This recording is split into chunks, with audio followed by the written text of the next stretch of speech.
പെങ്ങളെ, നിങ്ങൾ നന്നായേ പറ്റൂ. നിങ്ങൾ നന്നായാ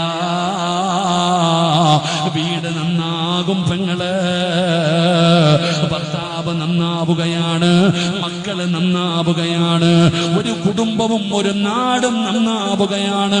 അതുകൊണ്ടാണ് പെങ്ങളെ നിങ്ങളോട് ഞങ്ങളിത് പറയുന്നത്.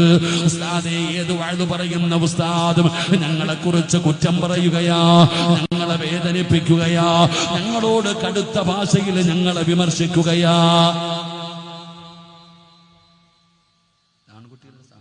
എന്റെ പ്രിയപ്പെട്ട സഹോദരങ്ങളെ, നിങ്ങളോടുള്ള വെറുപ്പ് കൊണ്ടല്ല, നിങ്ങളോടുള്ള ദേഷ്യം കൊണ്ടല്ല. എന്റെ പ്രിയപ്പെട്ട സഹോദരിമാരെ, നിങ്ങൾ പഠിച്ച് നല്ല നിലയിലാകണം.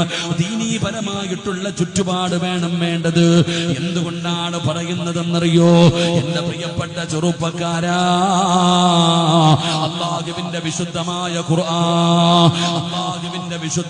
ഖുർആൻ, നിങ്ങൾ കല്യാണത്തിന് കടന്നു പോകുന്നവരാണ്, വിവാഹത്തിന് കടന്നു പോകുമ്പോ ഖുതുബ ഓതുന്ന ഉസ്താദ് ഒരു ഹദീസ് പറയാറുണ്ട്.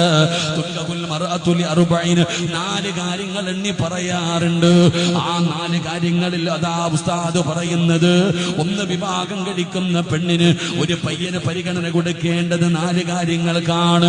1 സമ്പത്ത്, 2 സൗന്ദര്യം, 3 കുടുംബ മഹിമ, 4 ദീന്. ഈ 4 കാര്യങ്ങളാണ് പരിഗണിക്കേണ്ടത്. എന്നിട്ട് അവസാനം അവിടെ പറയുകയാ, ഫളുഫറു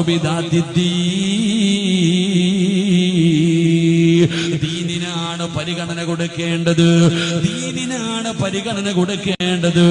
സമ്പത്തിന് മാത്രമല്ല, സൗന്ദര്യമല്ല, കുടുംബമഹിമയല്ല, ദീനിന് പരിഗണന കൊടുക്കാൻ പറയുകയാ. ദീൻ വേണം ആദ്യം പരിഗണിക്കേണ്ടത്. അല്ലാഹുവിനെ ഭയന്ന് ജീവിക്കുന്ന പെണ്ണിനെ വേണം, അല്ലാഹുവിനെ ഭയന്ന് ജീവിക്കുന്ന ചെറുപ്പക്കാരനാകണം.